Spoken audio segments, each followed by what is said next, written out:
So we kind of brought you here to provide you information regarding the success story of the recovery of 9-year-old Matthew Yarborough, and also kind of provide some insight into what goes on with a search like this and the collaborative effort from all the joining agencies that participate. So just to kind of start off with a brief timeline of events, Matthew, a 9-year-old, was up here at the camp for a week-long overnight summer camp. He was discovered missing at around 5 o'clock last night after counselors did a head count, and he was found to have been missing from his group. During the time that he went missing, we have learned that they were in a position at camp where they were in groups of 3. They were monitored by counselors who were positioned all across the camp, but not in their individual groups. So at some point in time, he wandered from his group of 3 and was discovered missing again at 5 o'clock. At around 5:48 p.m., the Cedar Mountain Fire Department in North Carolina, and the reason that North Carolina has that because they receive calls for service up here because of the reception issues. They responded up here and then requested our assistance shortly after. We got up here and immediately began a search. Yesterday we had activated our drones, our canines, our bloodhounds. We had air support. We had roughly 130 participants from various agencies, which we will name here shortly later, who participated in the search. There was over 30 personnel who participated actively overnight in this search, and then another 23 this morning. We are fortunate that the Green River Preserve Camp, which is roughly 2 miles away from here as the crow flies, they learned of this information through the media this morning, and just after 7 o'clock began an active search on their property after reaching out and seeing how they can assist. And fortunately, Matthew was discovered just shortly later on a gravel road. Matthew is in good condition. He receives, several scratches from some of the brush over the course of the night, but we understand that he was very resourceful. As a 9-year-old, is extremely impressive up here in the woods at nighttime, and we understand he was a little bit hungry, but he is okay. We have interviewed him. He was evaluated by some medical staff at that Green Preserve, so we are very thankful for their participation and willingness to assist as well in this. And again, just a unified collaborative effort that we just cannot be more appreciative for all the agencies, North Carolina, South Carolina, emergency management, everyone involved in this search for a successful story. And so right now, I'm going to turn it over to Sergeant J.D. Redmond, who is the commander of our search and rescue team, who can provide some insight as far as what transpired during the search and rescue efforts. And then we're going to have Scott Badley, who's going to be coming forward, who is the CEO of Greenville YMCA, as well as Director of Emergency Management, Jay Merritt. So I'll turn it over to Sergeant J.D. Redmond.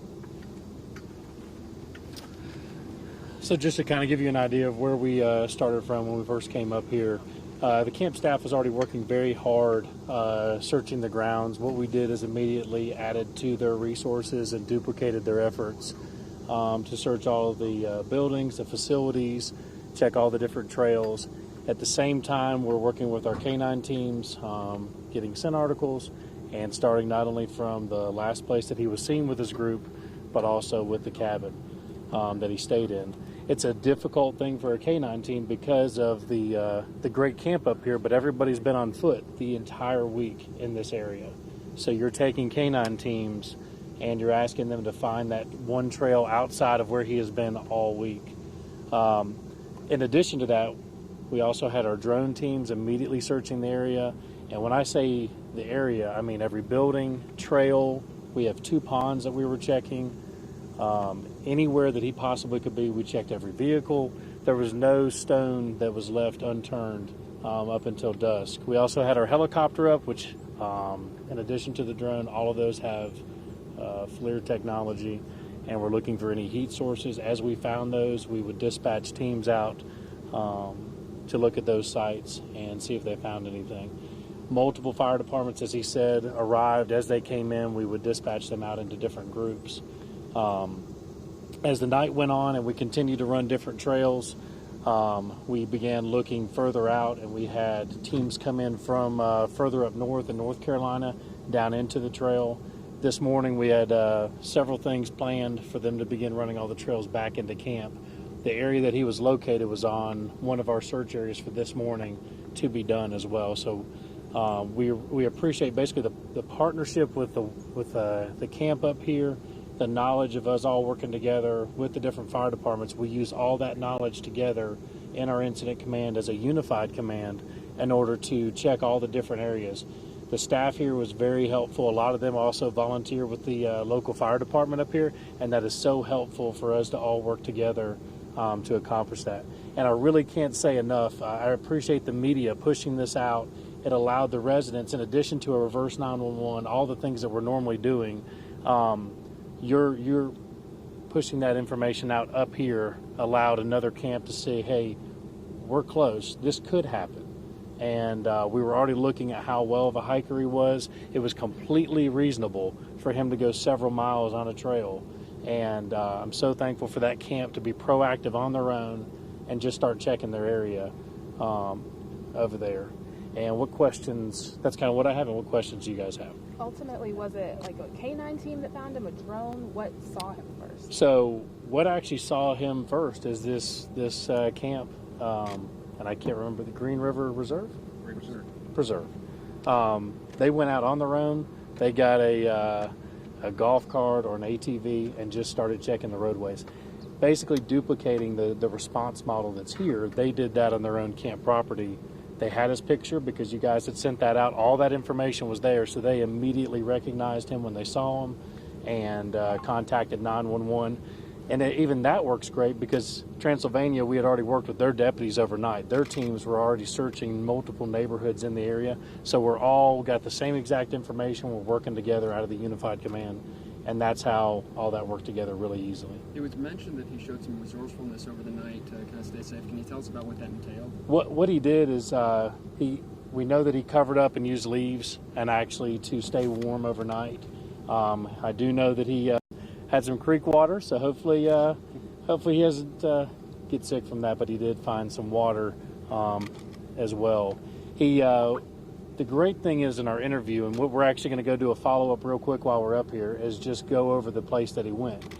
For us, it's also planning for this to ever happen again. I need to know where he went, how he got there, and make sure that we're doing everything we can to add that in, because this is a long ways out from right here.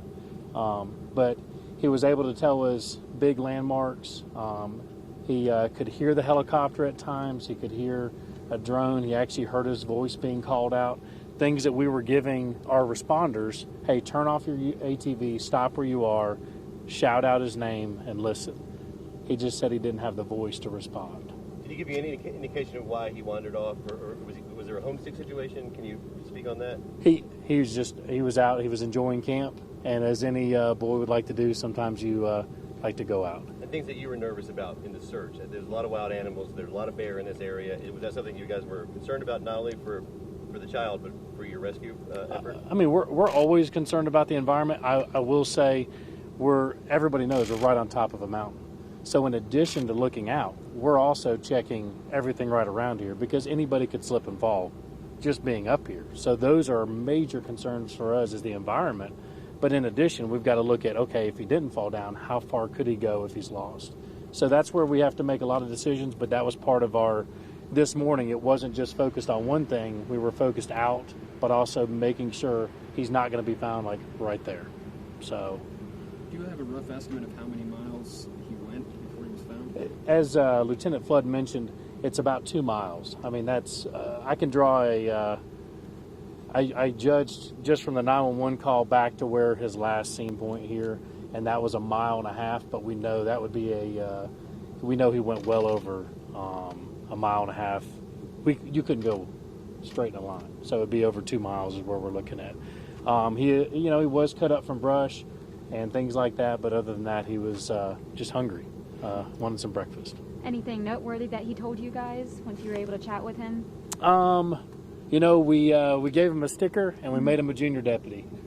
So we made him part of us. And the great thing I can tell you is when we were able to meet with him for the last few minutes, the family allowed us to talk to him extensively just to try to gain knowledge, because when this stuff happens in our counties, we want the best time is right now, and some of us are going to go up and follow up on that information and really put eyes on those areas. He was able to gather different things as best as a boy his age could. to kind of tell us what he did. And a lot of those were very similar to other things that we've heard in search management. You know, he followed water because he thought it would lead him back to the pond. Well, it didn't. It took him the other way. But he was doing what we tend to look for. Can you tell us a little bit about how the family's feeling and what their reaction was after he was found? Well, as any family would be, they're in as high spirits as I guess you can have. They were very helpful. We had them up in the area last night, and they called out for him as well. We'd like to make that a part of our search.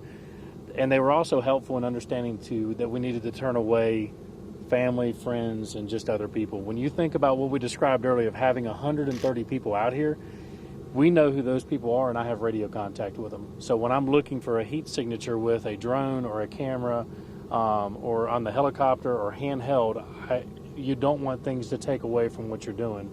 We do have ways at times during certain searches to incorporate volunteers from the community. This one, though, we just didn't have that ability on the front end. That's something we may have done at a later time.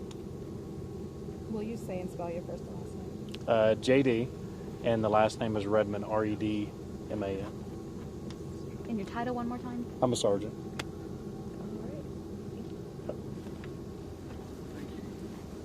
Thank you. I'm Scott Badley, president with the YMCA, and just would like to share with you that yesterday, approximately 5 o'clock, when we learned that Matthew was no longer with his group, we immediately initiated an emergency response plan where we dispatched 60 of our staff to begin a search and rescue. And approximately 5:45, whenever we were unable to locate Matthew, we reached out to the local authorities for assistance.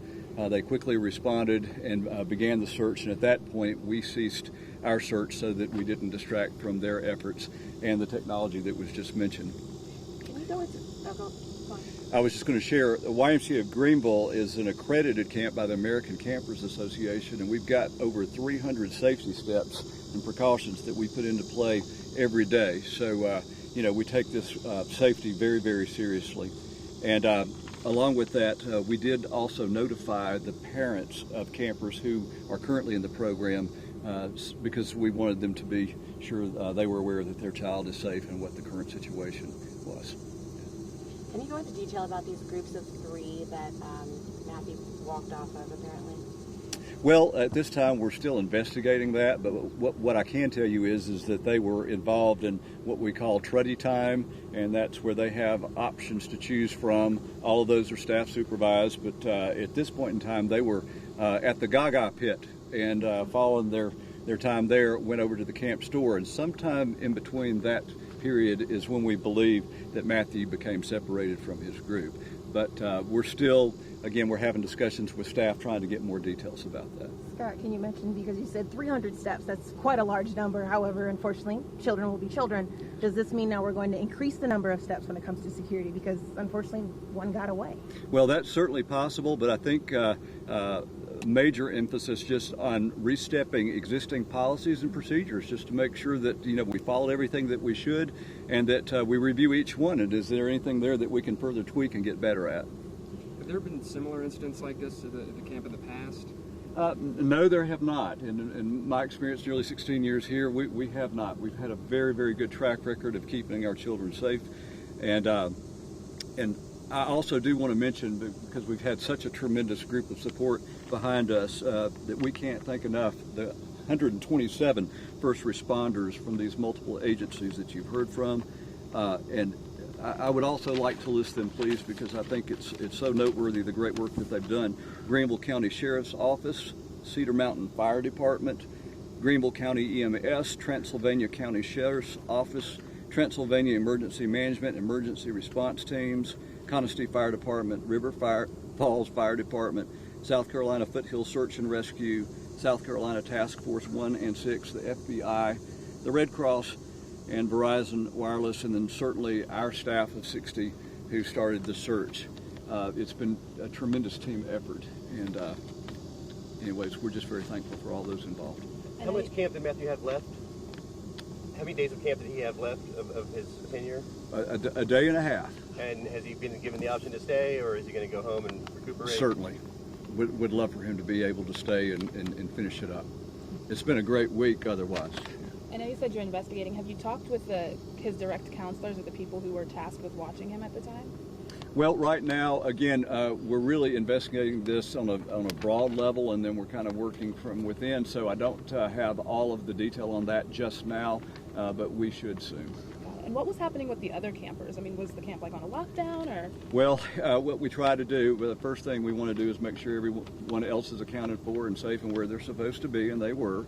And then we moved them into other areas because at this age, the last thing we want to do is incite any fear. Certainly don't want any unnecessary trauma if we can help it. And so we do. We move kids around. We take them into their cabins or either other camp buildings and engage them in activities to keep them focused on things that they should be doing during their camp experience day. So that's what we did. Yeah. Can you give us a little bit more detail on the time range between the moment you realized he was missing, contacting parents, and contacting authorities? Right now, I've really shared what we have, and again, this all became evident right around 5 o'clock, and that's when we took action. And then all the way through the evening, we were calling parents and informing them. You kind of said it, but just clarification. Camp didn't stop just because you went missing. Like you said, you moved folks around. So did everybody become, in a sense, kind of on a lockdown, or did things kind of try and progress while also searching? Well, from the staffing standpoint, yes, okay. we most definitely put some extremely tight controls. But as far as the kids were concerned, we just engaged them in further activities, and we do that in situations like inclement weather.